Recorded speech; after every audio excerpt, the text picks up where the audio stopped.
O meu nome é José Fernando Queiro Garrey. Eu vou fazer hoje a apresentação cujo título é Um Mundo em Constante Transformação, Profissões do Futuro e Flexibilização Curricular. A ideia é falar um pouco como que a gente pode lançar um olhar sobre as profissões do futuro do ponto de vista de um currículo flexível como o da Universidade Federal do ABC. Então, essa apresentação acontece no primeiro Congresso Brasileiro Interdisciplinar em Ciência e Tecnologia.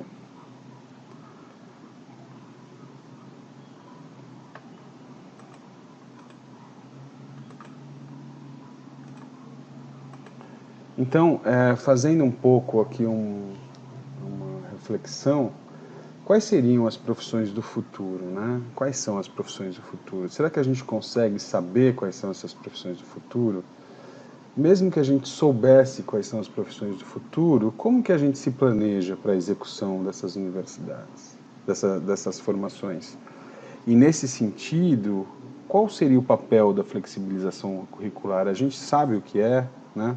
Sabendo o que é, como é possível que a gente relacione essa flexibilidade curricular com as profissões do futuro? Então, pensando um pouco na audiência, hoje nós temos profissionais, docentes, servidores, estudantes dos bacharelados interdisciplinares, estudantes dos cursos de engenharia, a ideia é usar um pouco esses questionamentos para refletir sobre os processos formativos dos bacharelados interdisciplinares e pensar como seria, então, ou abrir uma reflexão sobre as profissões do futuro.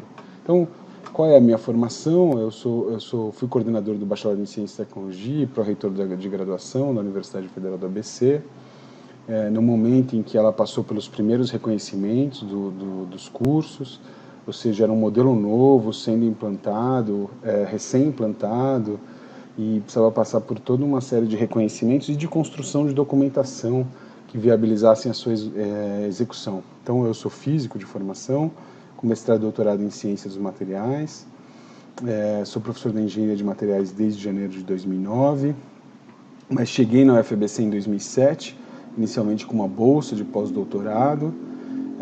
Então eu saí do Laboratório Nacional de Luz Síncroton e fui para a UFABC em 2007 com uma bolsa, passei no concurso, tomei posse como professor em janeiro de 2009.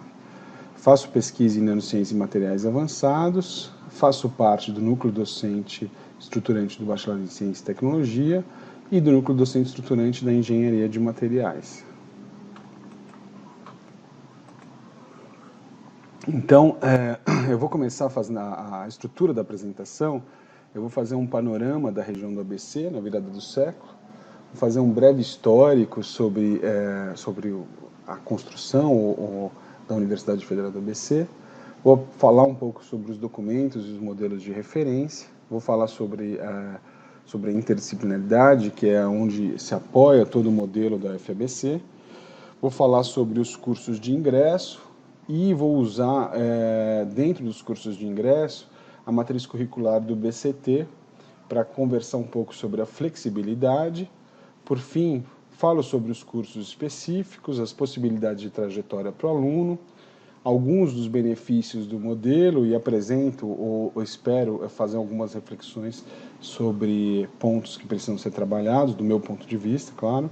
Falo sobre a flexibilidade curricular e aí eu usei dois cursos específicos que fazem parte do Centro de Ciências Naturais e Humanas, ou seja, os colegiados de curso estão dentro do Centro de Ciências Naturais e Humanas, mas a ideia era comparar dois bacharelados. Então eu escolhi o bacharelado em Física e Ciências Biológicas, porque mesmo fazendo parte de um modelo flexível, do único modelo da UFABC, eles são cursos cuja estrutura ela é muito diferente. Então o número de horas dos dois cursos é bem diferente, mesmo tendo sido construído na mesma instituição.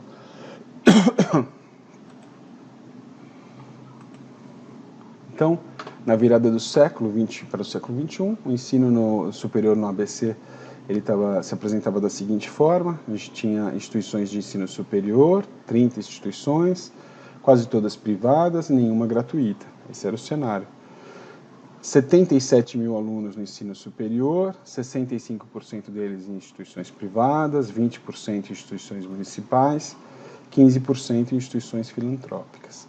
Essa figura aqui, ela representa um pouco, então, a Grande São Paulo, E a região em azul claro é a região do ABC, que é constituída pela cidade de Santo André, São Bernardo, São Caetano, Diadema, Mauá, Ribeirão Pires e Rio Grande da Serra. E a UFABC tem campus nas cidades de Santo André e São Bernardo. Então, naquele período, o cenário era uma oferta de vagas de 45 mil vagas, aproximadamente 324 mil jovens entre 18 e 24 anos na região. Lembrando que a região do Grande São Paulo, a região metropolitana de São Paulo tem aproximadamente 1,5 milhão de jovens entre 18 e 24 anos, segundo o censo de 2010. E desses jovens aqui na região do ABC, 24% se encontravam no ensino superior e o Plano Nacional de Educação tinha uma previsão de 30% a 40% até o século XX, até 2020. Então, o breve histórico que eu vou fazer agora era do ponto de vista de criação da universidade. Em 2004, o MEC encaminha ao Congresso Nacional o projeto de lei 3.962. Esse projeto prevê a criação da Universidade Federal do ABC. Em 27 de julho de 2005, o presidente da República sanciona essa lei, né? E em 25 de março de 2015, essa lei ela é retificada. Qual é a retificação? Ela muda o caráter da universidade, que havia sido criada como de uma forma e ela precisava ser de um ajuste para que ela operasse como as outras universidades federais. E ela traz um elemento a mais, que é a possibilidade da universidade abrir campus para além da região do ABC. Inicialmente, ela era uma universidade multicamp, que podia ter campus em todos os municípios do Grande ABC, e nessa retificação ela pode, então, ter campus em qualquer município de interesse da União. Então, em março de 2005, a Secretaria de Educação Superior do MEC nomeia uma comissão de criação. Ela é composta por notáveis pesquisadores de grande renome nacional e internacional. E esses pesquisadores, então, produziram um documento cujo título é UFABC, Universidade de Ponta para o Século XXI, Arquitetura Acadêmica para a Universidade Federal do ABC. Esse documento é o primeiro projeto pedagógico, é ele que estabelece as diretrizes para o início da operação da Universidade Federal do ABC.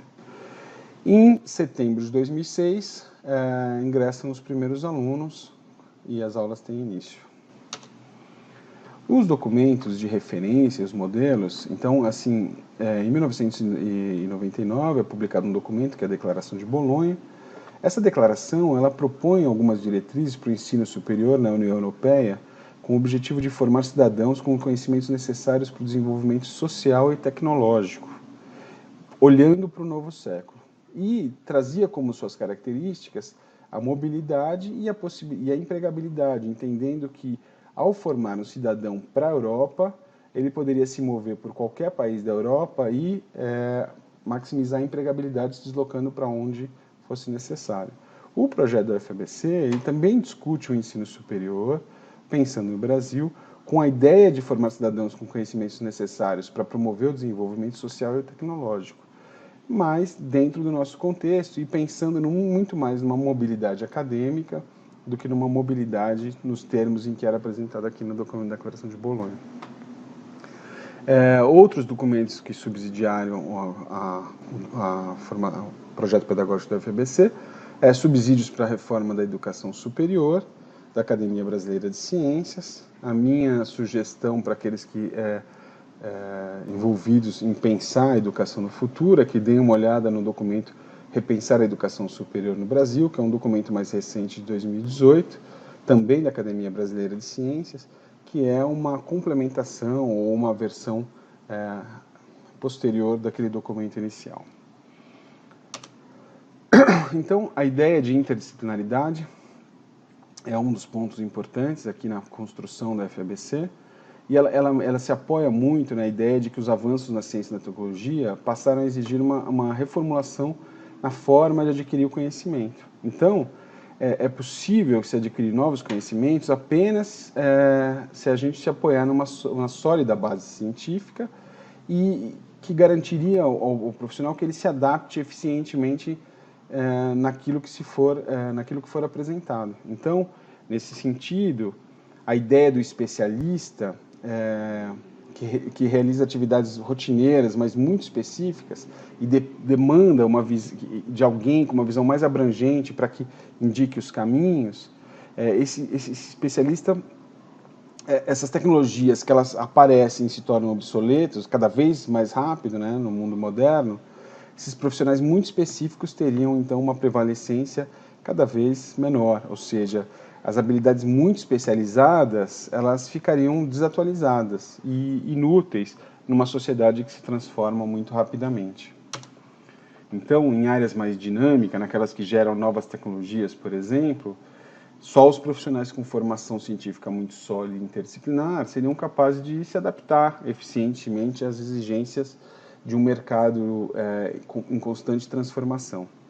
Então, nessa era em que o conhecimento avança muito rapidamente, os cursos superiores eles têm que ser suficientemente flexíveis para que o estudante tenha a oportunidade de reorientar sua trajetória, tanto porque ele amadurece, por outras demandas que se apresentam ao longo do caminho, inclusive o mundo para além das fronteiras da universidade.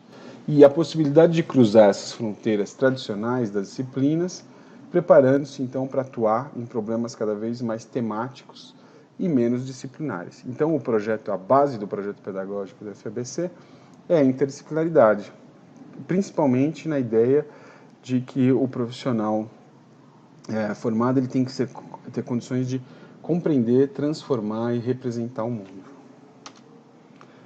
Então, na UFABC, o ingresso ele acontece sempre pelos bacharelados ou licenciaturas interdisciplinares, o bacharelado em Ciência e Tecnologia, o bacharelado em Ciências e Humanidades. As licenciaturas, o aluno ingressa com uma área básica de ingresso, depois ele pode escolher entre a licenciatura em Ciências Humanas ou a licenciatura em Ciências Exatas. Eu vou usar muito os exemplos do bacharelado em Ciência e Tecnologia, mas a ideia desses bacharelados é que eles têm como característica uma sólida formação científica interdisciplinar e que confere ao egresso a possibilidade de atuar no mercado de trabalho em instituições públicas, privadas ou do terceiro setor nas áreas de ciência e tecnologia, ciências sociais aplicadas, depende um pouco de qual bacharelado o aluno se forma. Então, se o estudante tiver interesse, ele pode reorientar o seu currículo para os cursos de formação específica na graduação ou mesmo já ir direto para o congresso, para a pós-graduação, mas eu falo um pouco disso mais para frente. Então, a duração estimada dos BIs é de 3 anos, né, 9 quadrimestres. A duração estimada dos LIs é de 4 anos, 12 quadrimestres. Então, aqui eu coloquei o bacharelado em Ciências e Humanidades em vermelho, porque esse curso passou por uma revisão no seu projeto pedagógico, foi publicado agora esse ano, e esses números são do projeto pedagógico antigo, eu não atualizei ainda esses números. Existia uma diretriz do projeto pedagógico institucional para que os cursos fizessem uma reflexão e diminuíssem a quantidade de disciplinas obrigatórias. Então, são 2 pontos. Todos os cursos estão fazendo os bacharelados em Ciência e Tecnologia e Ciências e Humanidades e os cursos pós-BI, fazendo uma reflexão sobre as disciplinas obrigatórias e como reorganizar à luz do novo projeto pedagógico. O bacharelado em Ciências e Humanidades já fez essa revisão. A ideia de que os projetos pedagógicos eles têm que ser vivos, eles têm que ser revisitados periodicamente para que a gente consiga, então, dar conta de um processo formativo dinâmico que o tempo todo converse com a realidade em que esses estudantes estão inseridos. As disciplinas da FABC, só para complementar, então, as licenciaturas interdisciplinares, elas foram aprovadas e esse ano é o primeiro ingresso, em 2020, é o primeiro conjunto de alunos que ingressam diretamente nas licenciaturas interdisciplinares. Então, o projeto pedagógico foi aprovado recentemente, ele é relativamente novo. Todos os cursos na FABC, eles se organizam em disciplinas obrigatórias, aquelas que o aluno não tem opção de escolher. Então, no BCIT são aproximadamente 90 créditos, isso dá mais ou menos 47% do curso. Disciplinas de opção limitada, que são mais ou menos 57 créditos. As disciplinas de opção limitada, elas são disciplinas que o aluno escolhe dentro de um conjunto de disciplinas que fazem parte dos cursos de formação específica. Então, o aluno tem duas possibilidades. Ele pode avançar para disciplinas de opção limitada para experimentar diferentes áreas do conhecimento ou para começar a avançar naquele curso de interesse. Disciplinas livres são todas as disciplinas que podem contribuir para a formação do aluno, que podem, inclusive, não ser da disciplina da universidade. Essa ideia faz com que os alunos consigam transitar entre os diferentes cursos. Então, um aluno que, por exemplo, entrou pelo bacharel em Ciências e Humanidades, percebeu que queria ir para a área de exatas, ele pode, com um edital apropriado, pedir a mudança de curso, e tudo aquilo que ele fez no bacharelado em Ciências e Humanidades, que não pode ser aproveitado nem como obrigatória, porque não é uma disciplina comum aos dois cursos, nem como disciplina de opção limitada, pode ser aprovada como livre. Como também poderiam ser disciplinas de outras universidades, ou da pós-graduação, ou tudo aquilo que o aluno trouxer como importante para o seu processo formativo, né? Então, uma sugestão de grade para o BCT é essa aqui, que aparece aqui. Então, a universidade ela é construída em cima de eixos, o eixo de informação e comunicação, representação e simulação, estrutura da matéria, energia, processos de transformação e humanidades. Então, as disciplinas que estão aqui embaixo, elas fazem parte desses eixos. Então, a disciplina de bases experimentais, que é, por exemplo, uma disciplina de introdução ao laboratório, ela faz parte de todos os eixos. Então, o aluno pode discutir aspectos dos diferentes eixos do conhecimento numa única disciplina. Bases computacionais, é a mesma coisa, é uma disciplina de computação zero, onde o aluno se apropria de alguns conceitos fundamentais da computação. Bases matemáticas, a mesma coisa, bases conceituais da energia, que é uma discussão do ponto de vista fenomenológico sobre a energia, que se apresenta como um dos desafios desse século. Já a estrutura da matéria é uma disciplina que está completamente apoiada no eixo de estrutura da matéria. Da mesma forma que evolução e diversificação da vida na Terra.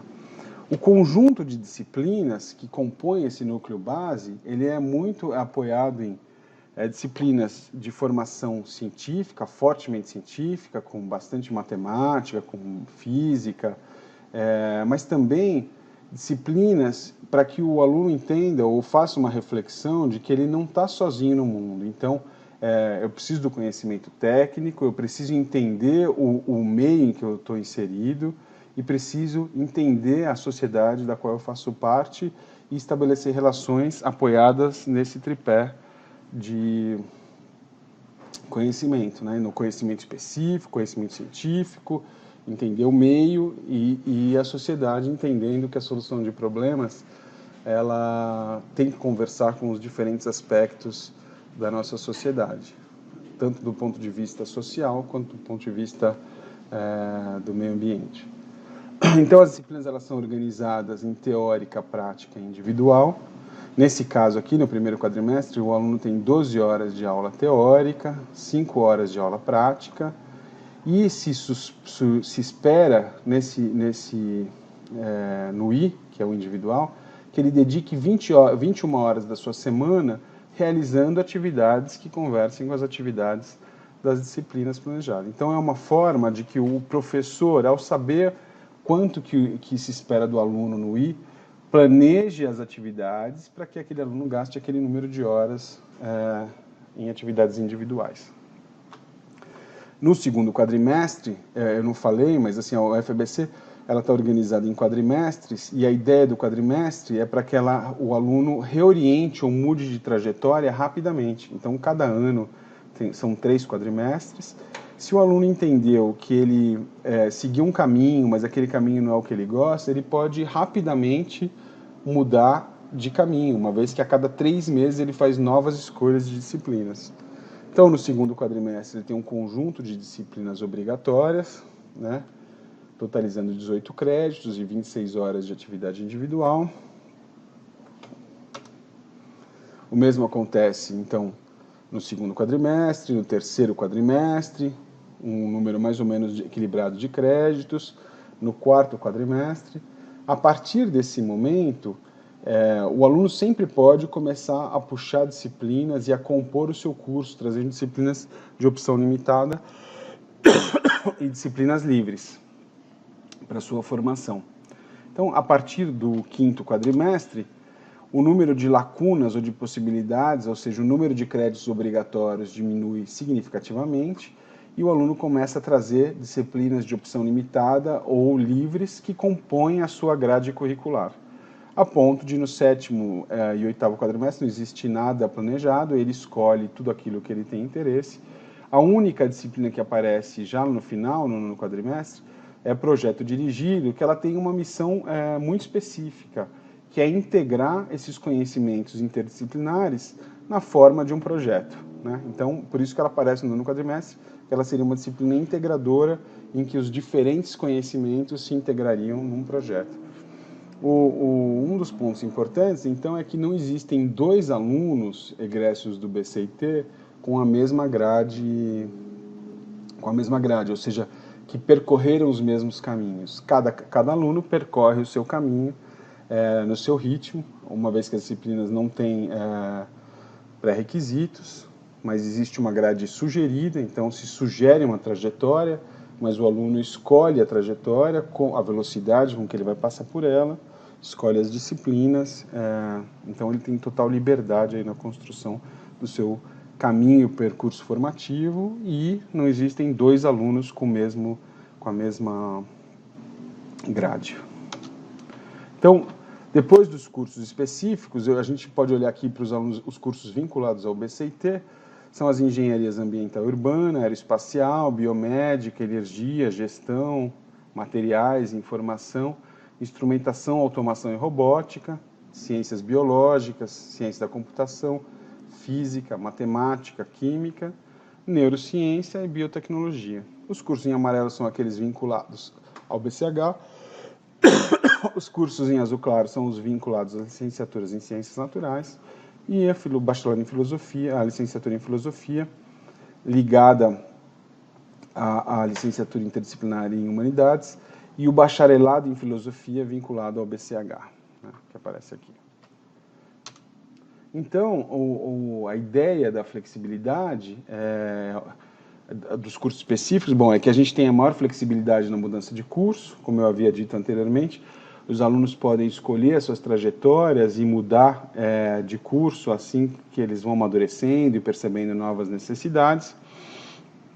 A possibilidade, inclusive, de mudança nos BIs, por edital específico. Então, tem um período do ano que existe um edital e os alunos podem migrar do bacharelado em Ciências Humanidades para as Ciências Exatas ou o contrário. O aluno também pode, então, usando a flexibilidade, cursar até 3 cursos específicos, uma vez que muitas disciplinas são compartilhadas, então ele pode cursar isso simultaneamente. Esse é um ponto que gera um certo... porque ele não faz um curso, depois outro, depois outro. Como as disciplinas são únicas para todo mundo, então cálculo numérico, não existe cálculo numérico da engenharia A, da engenharia B ou da engenharia C. Existe cálculo numérico, que serve para as 3 engenharias. Então, isso aqui permite que os alunos consigam formar até 3 cursos específicos, e a ideia é fortalecer um pouco a formação em diferentes áreas da ciência. Nesse processo, se diminui a competição por vagas no ingresso, ou seja, não existe no vestibular um aluno que tenta ingressar num curso concorrido com 100 candidatos por vaga, lá no Enem, e outro que entra num curso menos concorrido com menos procura. Mas essa competição por vaga, ela acontece disciplina a disciplina. Porque à medida que o curso vai afunilando, que os alunos vão chegando nos cursos específicos, de formação específica, as disciplinas dos cursos mais concorridos passam a ter uma competição maior.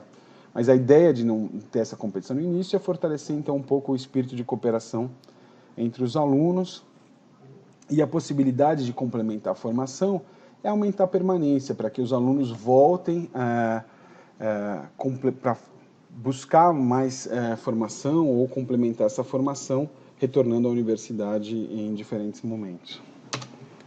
Então, um aluno pode, na sua trajetória, passar pelo bacharelado interdisciplinar, ir para o mercado de trabalho, passar pelo bacharelado interdisciplinar e complementar sua formação num curso específico, passar pelo bacharelado interdisciplinar e ir para um curso de pós-graduação, mestrado, doutorado e, por fim, para o mercado de trabalho, ir para outras disciplinas, outras universidades no Brasil e no exterior, em programas de mobilidade acadêmica. Mas eu coloquei aqui em azul essa ideia para que a gente pense um pouco. Um número importante de alunos, ao concluir o bacharelado interdisciplinar, eles são contratados numa modalidade chamada de analista, e essa contratação como analista força com que exista uma demanda maior por disciplinas à noite lá no curso específico, de formação específica. Ou seja, o aluno se forma, é contratado, ele tem uma posição de emprego, começa a cursar disciplinas à noite para complementar o seu curso de formação específico. Nesse momento aqui, as escolhas que ele começa a fazer do curso específico já são apoiadas no início de uma trajetória profissional. Já não são, e são completamente diferentes das escolhas iniciais. Ou seja, ele começa a buscar diplomas ou formação que ele vislumbra possibilidades no futuro já na sua trajetória profissional. Então, a ideia do modelo é postergar então o momento da escolha profissional, para que o aluno tenha mais subsídios e informação nessa tomada de decisão e por fim, faça essa escolha com mais consciência. Um outro ponto importante é que o modelo ele estimula a responsabilidade e o empreendedorismo do aluno. Depois que o aluno ingressa no curso, ele escolhe a cada quadrimestre o seu destino. Isso para bem ou para mal, de forma positiva ou negativa.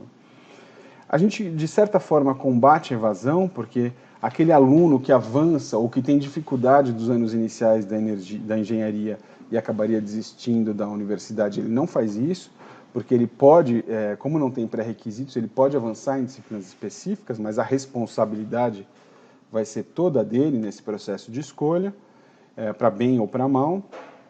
Então, o que a gente observa é um tempo de formação nos BIs mais longo um pouco e um tempo de formação nas engenharias abaixo da média. Ou seja, o aluno que supera o BI se forma rapidamente na engenharia, da média nacional, né? Então, a gente diminui essa competição dos alunos de ingresso, aumenta a competição por vaga em disciplinas, principalmente porque a competição por vagas em disciplinas ela está toda apoiada no desempenho acadêmico, ou seja, alunos com desempenho acadêmico melhor conseguem entrar nas disciplinas, ou por tempo de universidade. Aquele aluno que está com um coeficiente de progressão mais alto para algum curso, ele tem preferência na matrícula. Mas, ao mesmo tempo, o aluno se forma mesmo sem ter feito a opção pelo curso. Ele não precisa fazer necessariamente a opção pelo curso. Ele pode simplesmente cursar as disciplinas e no momento que ele entende que ele tem todos os requisitos necessários, ele pede a integralização e obtém o seu diploma. Então, o currículo todo é construído de forma interdisciplinar, pautado, apoiado na interdisciplinaridade. Se busca com isso que o aluno desenvolva uma certa autonomia de aprendizado. Ele o tempo todo tem que interagir com grupos heterogêneos, isso é uma queixa dos alunos de uma certa medida, que eles nunca encontram os mesmos grupos, os mesmos amigos nas mesmas disciplinas, porque cada um tem escolhas diferentes, então eles têm grupos novos a cada disciplina. E o aluno passa a ser, então, protagonista da sua formação. Então ele é o principal ator aí no processo formativo.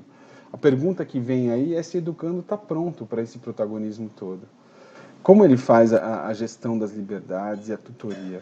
E esse é um ponto que eu deixo uma reflexão. Num modelo com tantas liberdades e tantas escolhas, pensando que o aluno não exerceu nunca na vida acadêmica dele até o momento essa liberdade toda, alguns alunos têm tranquilidade e fazem uma boa gestão disso.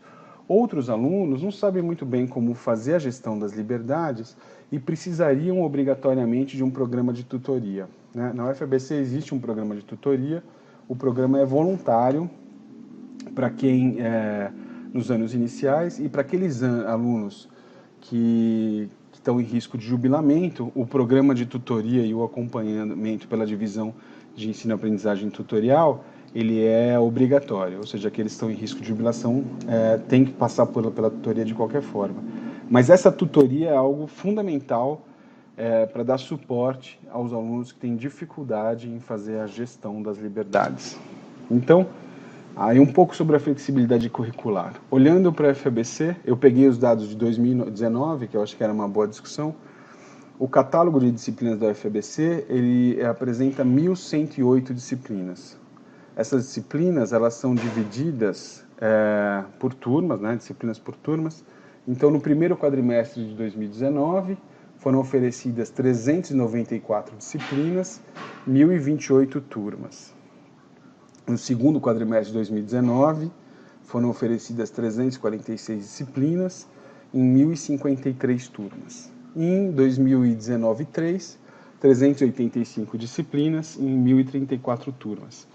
A pergunta que eu faço e gostaria que a gente fizesse uma reflexão aqui, de acordo com, pensando um pouco na proposta inicial dessa apresentação, é de quantas formas poderíamos arranjar as disciplinas. Então, de quantas formas seria possível arranjar 1.108 disciplinas? Então, pegando aqui, a UFABC não oferece esses cursos, mas ela tem o curso de Ciência da Computação, Engenharia da Informação, e esses cursos, eles poderiam, o Ciência da Computação é no Centro de Matemática e Ciências e Cognição e Computação, e o Engenharia da Informação é no SEX. Então, juntando disciplinas desses dois cursos, seria possível oferecer a formação em Engenharia da Computação. A mesma coisa serve para engenharia de dados. Será que não seria possível, sabendo, a UFABC tem ciência da computação, tem matemática, tem engenharia da informação, não seria possível agrupar dessas disciplinas desses três cursos e oferecer o curso de engenharia de dados, ou agrupar disciplinas do curso de matemática, engenharia da informação, ciência da computação, e oferecer o curso de estatística? Seria possível oferecer o curso de engenharia física, apoiado no fato de que a UFABC tem o curso de bacharelado em física, o curso de engenharia de materiais, o curso de engenharia de instrumentação, automação e robótica. Nesse cenário, seria possível agrupar disciplinas dos três cursos e certificar o aluno em engenharia física? A mesma coisa serve para economia. Então, hoje, a UFABC tem um curso de economia, cuja entrada se dá pelo BCH, o aluno entra pelo BCH e vai para o curso de economia. Mas seria possível entrar pelo BCIT, por exemplo, para que a gente tivesse uma formação em economia muito mais econométrica, pautada nos cálculos e na exata, e uma outra formação muito mais humana, pautada nas relações da economia com a sociedade?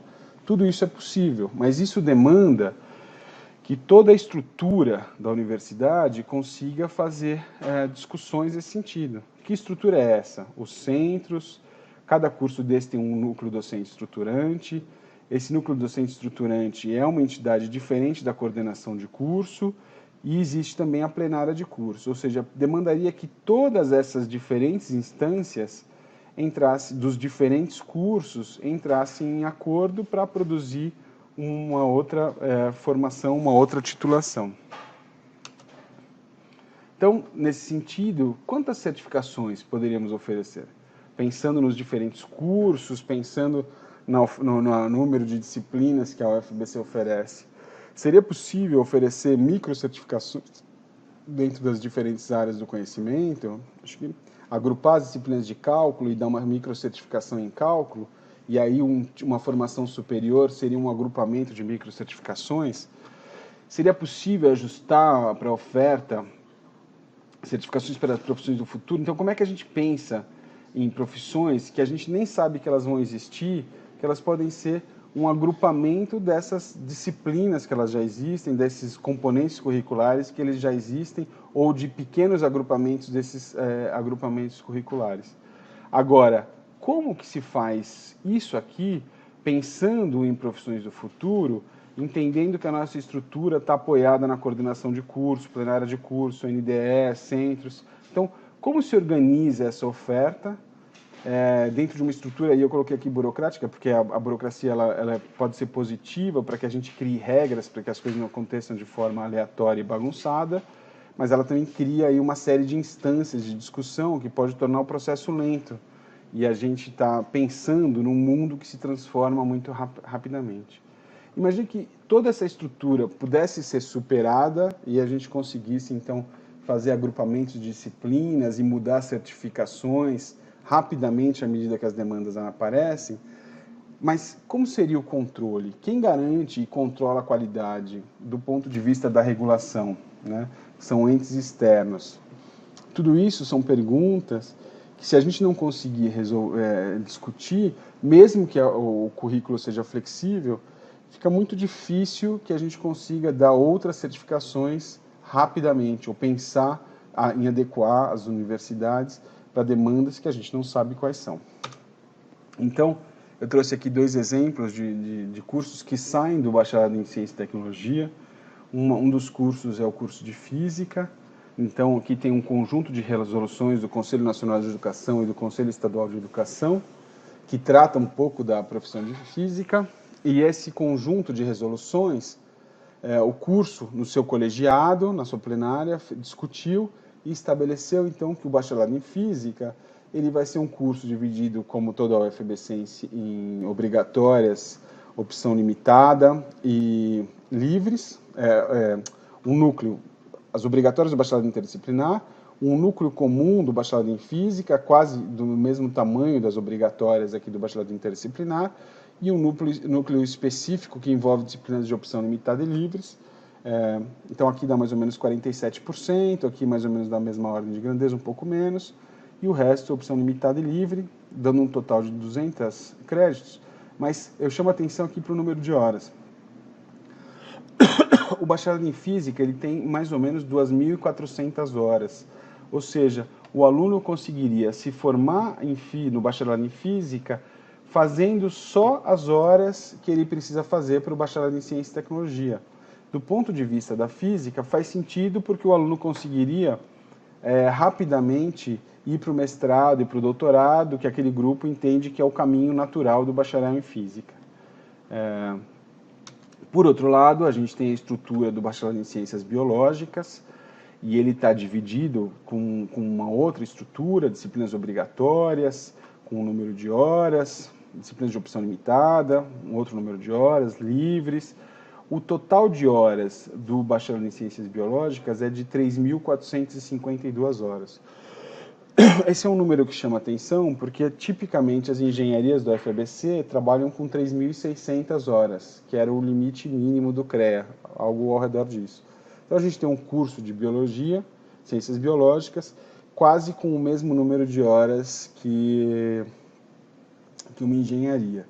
Isso não é construído de forma aleatória. Então, o grupo se reuniu, pensou, discutiu e se apoiou na documentação que estabelece aí um conjunto de conteúdos obrigatórios.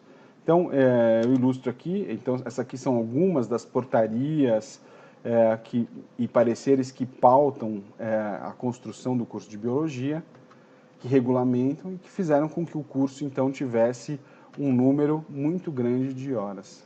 Então, para concluir essa minha fala e para que a gente faça uma reflexão, a ideia de um currículo flexível e interdisciplinar permitiria que a gente conseguisse dar agilidade para processos formativos, pensando nas profissões do futuro e um mundo que muda muito rapidamente. Mas para que isso seja possível, ou seja, os currículos mais flexíveis, seria muito mais fácil estabelecer essas trajetórias. Mas para que para que a gente consiga dar agilidade nessa adaptação dos processos formativos, seria necessário que a gente fizesse uma reflexão como a nossa estrutura organizacional, a regulação, os conselhos de classe, que compõe aí o grupo que pensa a construção dos currículos, se reunisse e tratasse desse assunto em conjunto, para que a gente não demorasse tanto tempo entre uma ideia e a construção, a formalização dessa ideia na oferta dos cursos, pensando todas essas estruturas que têm que ser consultadas. Talvez esse modelo estabelecido precise de uma reflexão para que a gente consiga ganhar agilidade nos processos formativos, em um futuro, em um mundo no futuro que muda muito rapidamente. Bom, era essa a minha fala. O meu e-mail está aqui. Eu agradeço muito a todos que assistiram essa apresentação e me coloco à disposição para as discussões que forem necessárias. Obrigado.